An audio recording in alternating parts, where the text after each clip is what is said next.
everyone. It's Tuesday. Welcome back to my channel. I hope everyone had a wonderful weekend. I hope the start of your week has been good. And, well, here we are. For those of you that are new here or just recently found my channel, I am Gwen. I am an older, mature woman with transgender experience, making all kinds of content. So, as you can see, I'm back home. Made it back Thursday evening successfully from Panama. Everything went fine. I actually got back home here. It was about 1:15 in the morning, so it made for a really short sleeping time. I was up at my normal time to feed the dogs and do some work. And I had to go grocery shopping. I had to go to my friend in the city that was watching Dexter and pick him up. So Friday was just kind of a recovery day, so to speak. Saturday, it's just, well, busy. Laundry, house cleaning, cooking, what have you. Sunday was a bit of a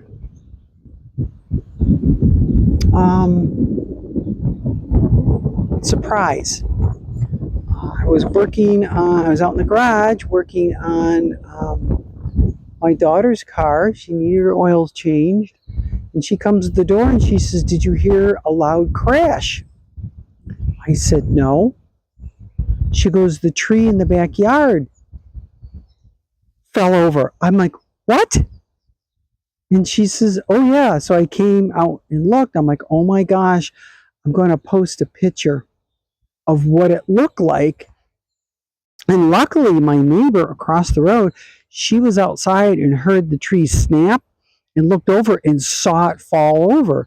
So she hollers for her boyfriend, and he comes over, and with his chainsaw and my chainsaw and her helping us with the smaller branches, we got everything all cut up in like 45 minutes. And the big chunks of wood are on the porch. I need to stack them, but at least they're on the porch.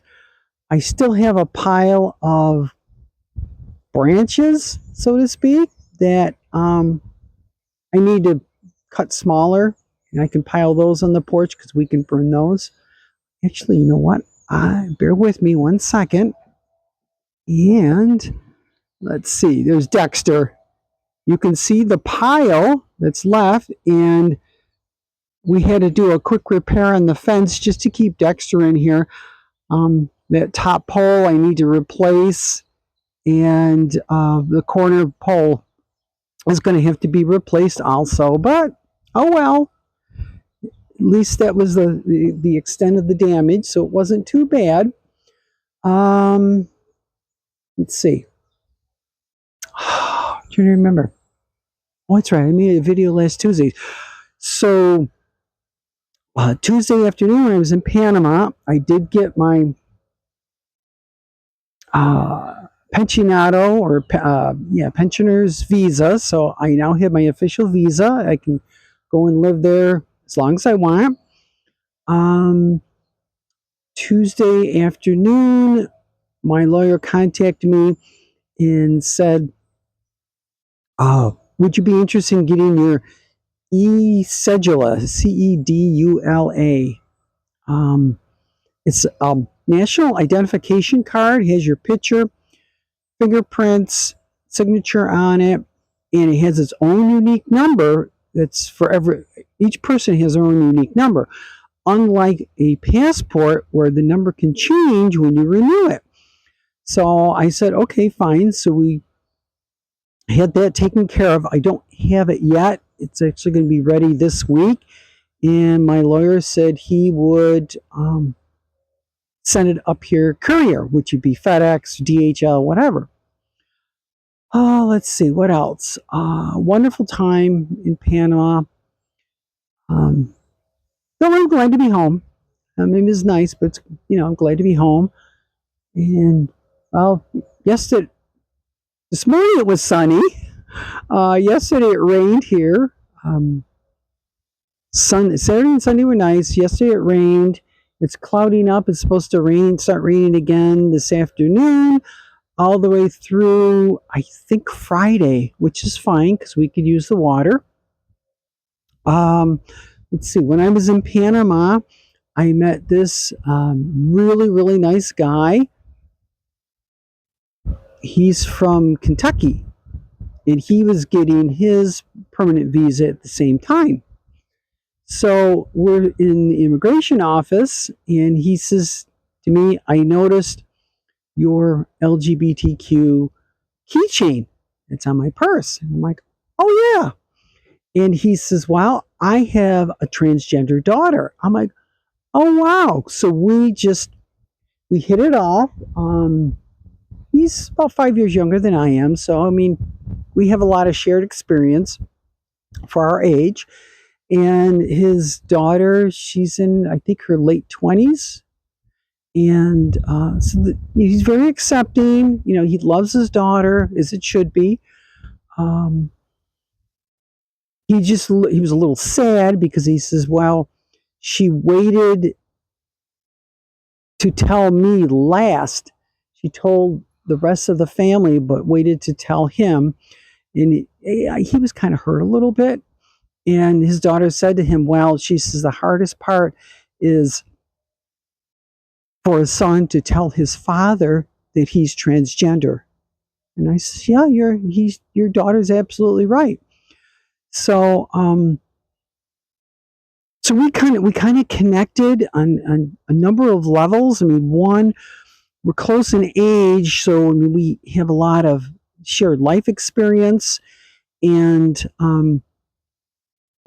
being that I'm also a parent, I can understand his points of view and his understanding, but also at the same time, I can understand his daughter's points of view, being a transgender individual, and the feelings that we have and we go through. So Wednesday, when I went to get the e-cedula, you have to go to something that's called electoral court. I would equate it to DMV here. You go to a window, you fill out some forms, you go sit down. They call you up, you go to another window, you sign some papers, and you go sit down. And then they call you up, and you go in this little cubicle where you provide your fingerprints, you sign, electronically sign, they take your picture, and that's it. You're done. But anyways, so they picked him up along the way to also get his. So while we were waiting, we sat there and we talked some more, and we really hit it off. And he had taken a picture Tuesday of him and I and sent it to his daughter, and she was so excited and wanted to talk to me. Actually, I talked to her yesterday. She wanted to know information about the Keystone Conference that I go to every year, which is next year. It's in March, as always, but it's near the end of March. And she was really, really excited and interested in going to it. She wanted to know information, so I talked to her about that. And so if she does go, it'll be kind of nice for her. And I guess maybe this is the parenting part coming out, is that I can keep an eye on her and watch out for her and make sure, not that she's not going to be safe, but make sure that she's okay, and if she needs anything or what have you. But she hasn't made up her mind whether she's going to go or yet not, but she seemed very excited about going, which I hope she does. It's a wonderful experience. So, that was kind of a nice thing to have happen when I was down in Panama, that I actually met some people, and made a new friend while I was down there, even though we're both from the U.S. But it was kind of nice. So let's see.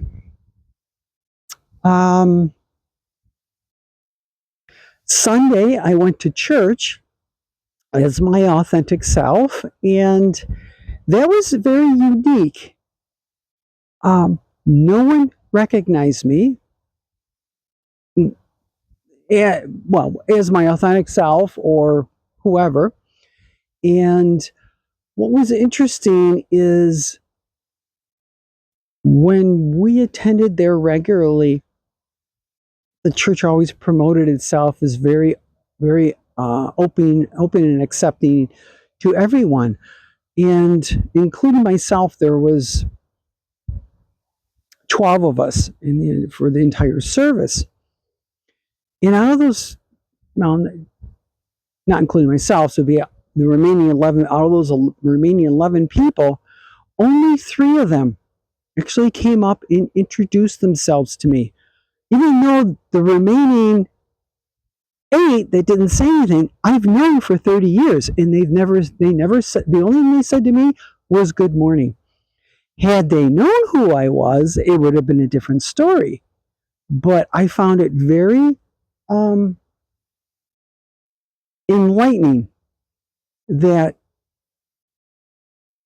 churches are supposed to be welcoming and open to someone new walking into the church.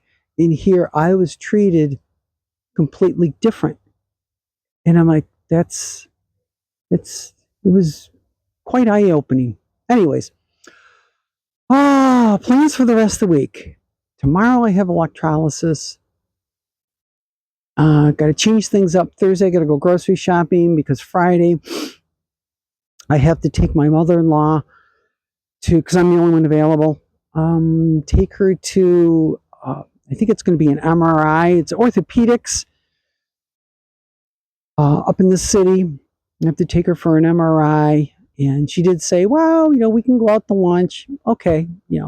Actually, the place she suggested I do like going to, so it'll be fine. The weekend, I was planning on, that's right. Last Saturday, we were supposed to get our hair cut, but my stylist messaged me in the morning and said, I got to cancel. I have a kidney infection. I'm like, oh my God, girl, don't do that to yourself. So she rescheduled us for this Saturday. So I was going to go see the girls for coffee, but that's not going to happen because we got to go get our hair cut. And Saturday and Sunday is supposed to be nice. So it's supposed to be nice. I'm going to clean this pile up of remaining sticks in the stuff that I have piled on the porch. I want to make that stacked. And since it's supposed to be nice and sunny, I can do that. And then poof, we're into the new week already. But that's okay. Definitely getting cooler out. It's I think the rain is coming because it's only in the 50-degree Fahrenheit range right now, which would put it about 18, about right at one point. Yeah. Is it right? Yeah. Yes. Yeah, put around 18, 20 degrees centigrade right now. So, yeah, it's definitely getting cooler. The wind's starting to pick up a little bit, but okay, I'll take it. It's still rain. I could go into more about the politics and the news, but I'm just not in the mood for that today. Nope. Sorry. So, I guess that's it for now, and I hope everyone has a wonderful rest of your week. I hope you have an even better weekend. As always, like, share, subscribe. If you have any comments, questions, suggestions, topics you'd like me to talk about, please, in the comment section below. You all know that I respond to all comments, and I make these videos every week for you guys. because you're part of my extended family. And this is my way of keeping in contact with my extended family. So even though I may not have met many of you in person, you're all still part of my family. And I cherish each and every one of you. So with that, I'm Dexter. Yeah, he's going to get into trouble. He's in front of the camera. You can't see it. Dexter, no. Good boy. Yeah, he's going to come in. Hi, Dex. Yes. Yes, Dexter. Hi, buddy. Yes. So anyways, Dexter's telling me he wants to go in. So again, I hope everyone has a wonderful rest of your week and an even better weekend. And Dexter and I will see you here, yes, Dex, next Tuesday. Bye, everyone.